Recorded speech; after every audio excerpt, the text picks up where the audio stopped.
అధిక బరువు అనేక సమస్యలకు కారణం. సాహితీ యోగా ఆన్లైన్ క్లాసులో జాయిన్ అవ్వండి. రేవంత్ రెడ్డి అనే ఒక పనికిమాలిన నాయకుడు, పనికిమాలిన ముఖ్యమంత్రి 10 ఏళ్ళు తెలంగాణ ఎంత ప్రశాంతంగా, హైదరాబాద్ ఎంత ప్రశాంతంగా ఉందో మీ కళ్ళతో మీరే చూసినారు. అందుకే హైదరాబాద్ ప్రజలు మాకు కడుపు నిండా ఆశీర్వదించి ఒక్క సీటు కూడా కాంగ్రెస్ పార్టీకి ఇవ్వకుండా అఖండమైన తీర్పునిచ్చినారు. ఇవాళ రేవంత్ రెడ్డి బాధ అంతా ఏంటంటే ఈ హైడ్రా పేరు మీద కూలగొట్టుడు, హైదరాబాద్లో లేని పంచాయతీలు ఎగేసుడు. ఎందుకంటే ఒక్కటే కారణం, హైదరాబాద్ ప్రజల మీద రేవంత్ రెడ్డి పగబట్టిండు. నాకు ఒక్క ఓటేయలే, ఒక్క సీటు ఇయ్యలే, నన్ను పనికిమాలిన వాడని చెప్పి హైదరాబాద్ ప్రజలు భావించిండ్రు అని చెప్పి పగబట్టి ఇలా లేని పంచాయతీలు పెట్టి ఒక చిల్లర మల్లర ప్రయత్నం చేస్తూ ఉన్నాడు. ఒకటి మాత్రం పక్క, మేము ముందు చెప్పినాం, ఇప్పుడు కూడా చెప్తా ఉన్నాం, తప్పకుండా హైదరాబాద్లో ఉన్న ప్రజలందరూ మావారే. కేసీఆర్ గారు ఈనాడు కాదు, తెలంగాణ రాకముందు చెప్పిండ్రు, తెలంగాణ వచ్చినాక చెప్పినారు. ఇక్కడ ఏ ప్రాంతీయ తత్వం కానీ, ప్రాంతీయ ద్వేషం కానీ, టీఆర్ఎస్ 10 ఏళ్ళ అధికారంలో ఉంటే ఎన్నడూ ఒక చిన్న సంఘటన, ఒక చిన్న ఎఫ్ఐఆర్ కానీ, ఒక చిన్న దాడి కానీ, ఒక చిన్న ఘటన కూడా జరగలేదు ప్రాంతీయ తత్వం మీద. ఇప్పుడు కూడా ఉండదు, ఉండబోదు. తప్పకుండా మరి గాంధీ చేసిన వ్యాఖ్యలు కూడా ఒకసారి పరిశీలించాలని నేను కోరుతా ఉన్నాను.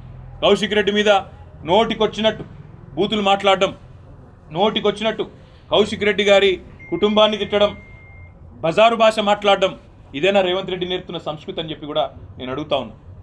తప్పకుండా మా పార్టీ పరంగా మాత్రం 100% ఈ ప్రభుత్వాన్ని మాత్రం వదిలిపెట్టాం. ప్రజలకు ఇచ్చిన హామీలు తప్పకుండా నెరవేర్చేదాకా ఎంబడబడతామనే మాట మళ్ళీ ఒకసారి చెప్తాం. గుండాగిరి, ఈ రకమైన దౌర్భాగ్యం హైదరాబాద్లో 10 ఏళ్లలో ఎన్నడూ లేదు. ఒక ఎమ్మెల్యే ఇంటి మీదనే దాడి, అది కూడా ఎమ్మెల్యే ఇంటి మీదకి దాడికి వస్తుంటే ఫ్యాక్షన్ సినిమాల్లో చూపెట్టినట్టు కార్లకెళ్ళి బయటికి వెళ్ళాడుకుంటా 20 బండ్లు పెట్టుకొని లైవ్ పెట్టుకుంటా ఆడికెళ్ళి ఈడి దాకా పోలీస్ ఎస్కాట్లో వచ్చిరంటే చేతగాని ఒక హోంమంత్రి, చేతగాని ముఖ్యమంత్రి ఈరోజు రాష్ట్రానికి ఉండడం వల్లనే ఈ దౌర్భాగ్యం దాపురించింది. అసలు రేవంత్ రెడ్డి, నేను అడుగుతా ఉన్నా, నువ్వు ముఖ్యమంత్రివేనా? అసలు నీకు అర్హత ఉందా? ఇవాళ హైదరాబాద్లో నడి వీధిలో ఈ రకమైన గూండాగిరి చేస్తే రేపు జరగకూడదు ఏమైనా జరిగితే ఎవడు బాధ్యుడు? నువ్వా, నీ ప్రభుత్వమా, నీ డీజీపా, ఎవరు తీసుకుంటారని నేను అడుగుతా ఉన్నా. ఇంత దుర్మార్గమా? నీ కనీసం హైదరాబాద్లో లా అండ్ ఆర్డర్ కంట్రోల్ చేసే ముఖం లేదు. పేపర్లు రాస్తున్నాయి, మన ఆంధ్రజ్యోతి రాసింది 30 రోజుల్లో 28 మర్డర్లు. ఈనాడు రాస్తుంది ఈ నగరానికి ఏమైంది అని. అదేమి చేతగాదు చేసేది.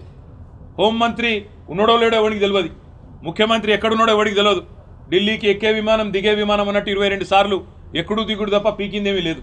కనీసం హైదరాబాద్లో శాంతి భద్రతలను కంట్రోల్ చేయలేని దౌర్భాగ్యపు ముఖ్యమంత్రి ఇవాళ ఒక ఎమ్మెల్యే ఇంటి మీదకి మాత్రం గూండాలను పోలీసులు ఎస్కాటించి పంపిన ఒక దౌర్భాగ్యపు చరిత్రహీన ముఖ్యమంత్రిగా రేవంత్ రెడ్డి మిగిలిపోతాడు. నేను అడుగుతా ఉన్నా, మా కౌశిక్ రెడ్డి అడిగిన ప్రశ్ననే, ఏ పార్టీలో ఉన్నావు గాంధీ? అసలు మీ 10 మంది ఎమ్మెల్యేలు ఎవడైతే పార్టీ మారినరో, ఎవరి ఇంటింటికైతే పోయి ముఖ్యమంత్రి అనేటోడు కండువా కప్పిండో, ఫస్ట్ మీరు ఏ పార్టీలో ఉన్నారో చెప్పండి. మీకు ఇప్పటికే స్పీకర్ దగ్గర పిటిషన్లు ఉన్నాయి 10. స్పీకర్ గారు కూడా తేల్చాలా. ఇవన్నీ కాదు, ఇవేమీ లేదు, మేము రైతు రుణమాఫీ మీద అడిగితే, లేదా వరద బాధితుల తరఫున ప్రశ్నిస్తే, లేదా రైతు బంధు ఎప్పుడేస్తావని అడిగితే, మహిళా సోదరిమణులకు 2500 ఎప్పుడు ఇస్తావని అడిగితే, లేదా పెన్షన్లు ఎప్పుడు పెంచుతావని అడిగితే, 100 రోజుల్లో గ్యారంటీలు అమలు చేస్తా అన్న సన్నాసి ఎక్కడ తెచ్చిండు ముఖ్యమంత్రి అని అడిగితే తట్టుకోలేక హెడ్లైన్ మేనేజ్మెంట్ కోసం, అటెన్షన్ డైవర్షన్ కోసం ఒక దిక్కు హైడ్రా అని హైడ్రామా, ఇంకో దిక్కు ఈ రకంగా ఎమ్మెల్యేల ఇంటి మీదకే గూండాలను పంపడం అంటే దీనికంటే సిగ్గుచేటు ఇంకొకటి ఉండదు. తప్పకుండా నేను రేవంత్ రెడ్డిని అంటా ఉన్నా, చరిత్రలో నీలాంటి పనికిమాలిన ముఖ్యమంత్రులు, నీలాంటి తలమాసిన ముఖ్యమంత్రులు మస్తుగా వచ్చిండు, మస్తుగా పోయిండు.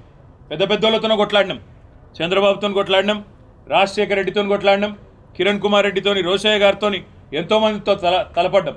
నువ్వు వాళ్ళందరికంటే కూడా చాలా చిన్నోడు, చిట్టినాయుడు, నువ్వు చాలా చిన్నోడవు. నేను మా దగ్గర మా భాషలో చెప్పాలంటే హైదరాబాద్లో బుల్లబ్బాయి అంటారు నీలాంటి వాళ్ళు. ఇలాంటి బుల్లబ్బాయిలు, చిట్టినాయుళ్ళు చాలామందిని చూసినాం.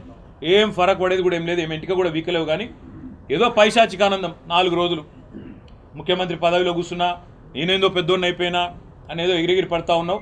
రేవంత్ రెడ్డి గారు అధికారం ఎవరికి శాశ్వతం కాదు. సుమన్ టీవీలో మీ పర్సనల్ అండ్ బిజినెస్ ప్రమోషన్స్ కోసం కింది నెంబర్కి కాంటాక్ట్ చేయండి.